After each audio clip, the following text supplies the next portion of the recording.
रामायण की एक ऐसी दासी जिसने एक ही रात में पूरे अयोध्या राज्य की खुशियों को मातम में बदल दिया, जिसके कारण भगवान राम को 14 वर्ष तक जंगलों में भटकना पड़ा।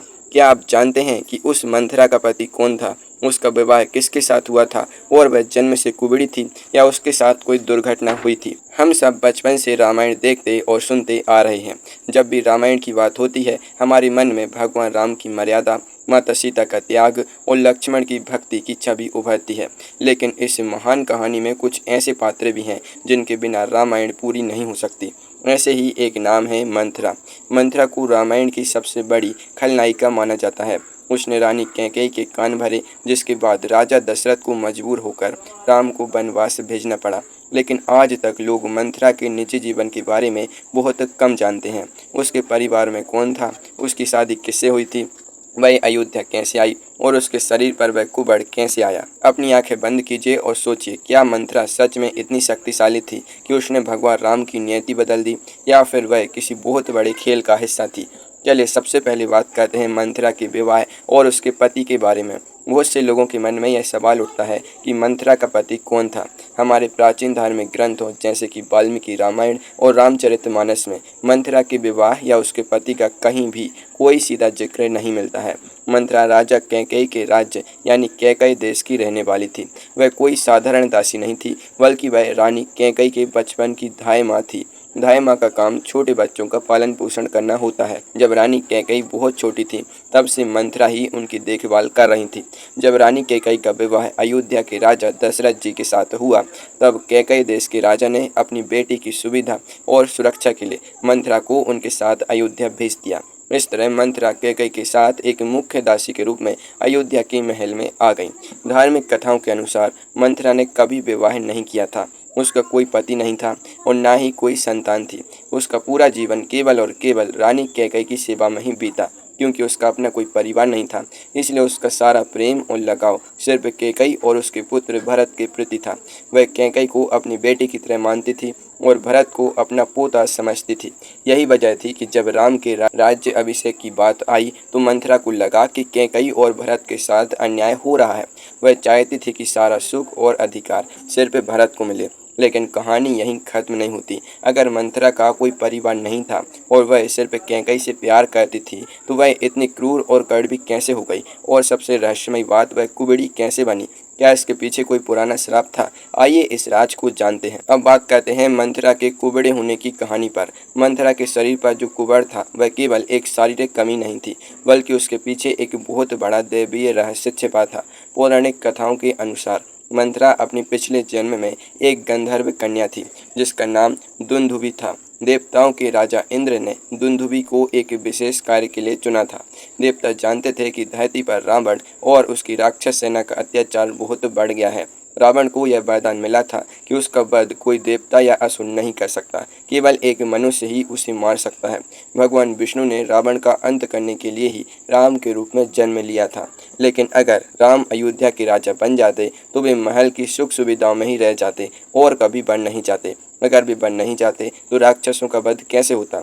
इसलिए देवताओं ने एक योजना बनाई कि राम को किसी भी तरह 14 वर्ष के लिए वन भेजना ही होगा। इस योजना को पूरा करने के लिए एक ऐसे माध्यम की जरूरत थी जो राजा दशरथ और रानी कैकेयी के बीच दरार पैदा कर सके। इसके लिए गंधर्व कन्या दुंदुभि को चुना गया। दुंदुभि ने धरती पर मंथरा के रूप में जन्म लिया। देवताओं की योजना के अनुसार उसे एक कुबड़ी महिला का रूप दिया गया।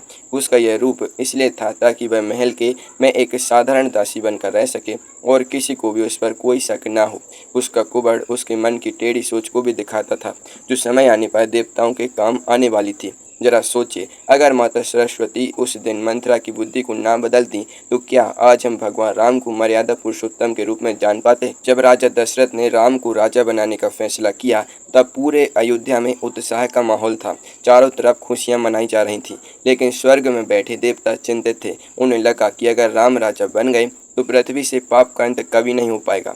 तब सभी देवताओं ने मिलकर ज्ञान और बुद्धि की देवी माता सरस्वती से प्रार्थना की। देवताओं ने कहा, हे माता, आप धरती पर जाइए और मंथरा की जीभ पर बैठ जाइए ताकि वह कैकई की बुद्धि को बदल सके।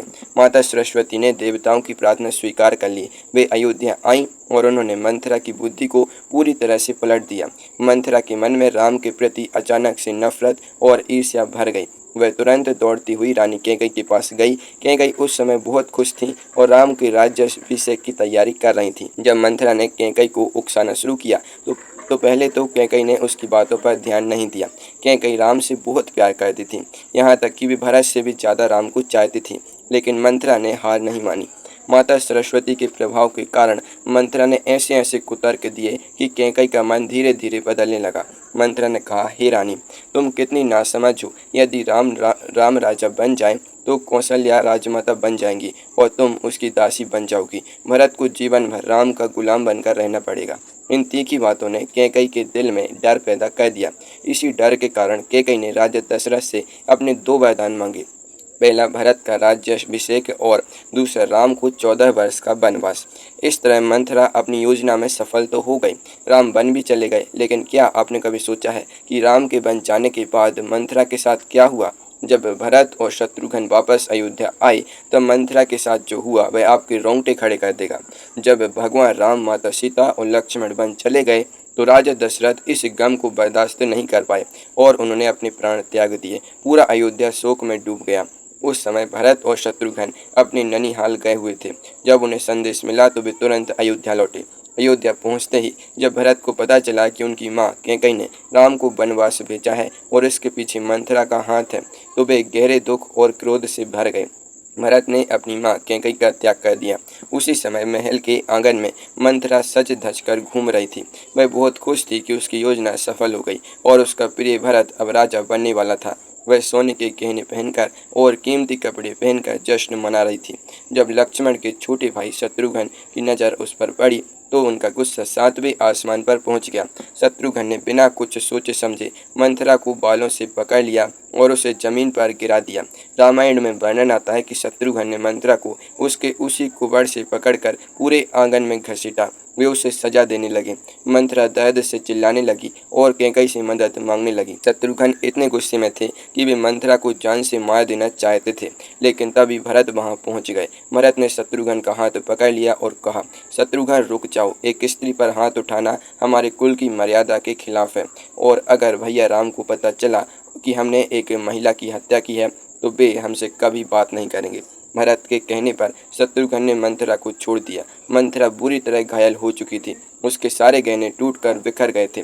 जिस कुबड़ के बल पर वह महल में अकड़ कर चलती थी वही कुबड़ आज उसकी दुर्गति का कारण बना था। इसके बाद मंथरा को महल के एक अंधेरे कोने में डाल दिया गया। इतिहास में फिर कभी मंथरा का कोई जिक्र नहीं मिलता। वह आजीवन अकेलेपन और तिरस्कार की जिंदगी जीने के लिए मजबूर हो गई। जरा गहराई से विचार कीजिए, क्या मंथरा सच में इतनी बुरी थी या वह इतिहास की सबसे बड़ी बलि का बकरा बनी? अब हम कहानी के सबसे महत्वपूर्ण मोड़ पर आते हैं। आज पूरी दुनिया मंथरा को एक बुरी दासी के रूप में देखती है। कोई भी माता पिता अपनी बेटी का नाम मंथरा नहीं रखते, लेकिन अगर हम आध्यात्मिक और दार्शनिक नजरिए से देखें तो मंथरा के बिना रामायण का उद्देश्य कभी पूरा हो ही नहीं पाता। भगवान राम का जन्म केवल अयोध्या का राजा बनने के लिए नहीं हुआ था। उनका जन्म हुआ था रावण, कुंभकर्ण और अन्य भयानक राक्षसों का अंत करने के लिए। अगर राम अयोध्या के राजा बन जाते तो वे कभी जंगलों में नहीं जाते, वे कभी उन ऋषियों मुनियों से नहीं मिलते जिनका जीवन राक्षसों ने नरक बना रखा था, वे कभी सुग्रीव और हनुमान से नहीं मिलते और न ही वानर सेना का गठन होता। मंथरा ने भले ही कैकई के कान भरे, लेकिन अनजाने में उसने भगवान राम की दैवीय यात्रा का रास्ता साफ किया। उसने समाज में हमेशा के लिए अपमानित होना स्वीकार किया ताकि संसार का कल्याण हो सके। रामचरितमानस में भी कहा गया है कि मंथरा की बुद्धि का बदलना देवताओं की इच्छा थी। इस प्रकार मंथरा का ना तो कोई पति था, ना ही कोई परिवार। वह केवल एक माध्यम थी जिसे नियति ने अपनी कहानी पूरी करने के लिए चुना था। उसका कुबड़ उसके पिछले जन्म के कर्मों और देवताओं की योजना का हिस्सा था। मंथरा की यह कहानी हमें सिखाती है कि संसार में जो कुछ भी होता है उसके पीछे कोई ना कोई बड़ा कारण जरूर होता है। कभी कभी जो चीज़ें हमें बहुत बुरी दिखाई देती हैं वे भविष्य में किसी बहुत बड़ी भले की शुरुआत होती हैं।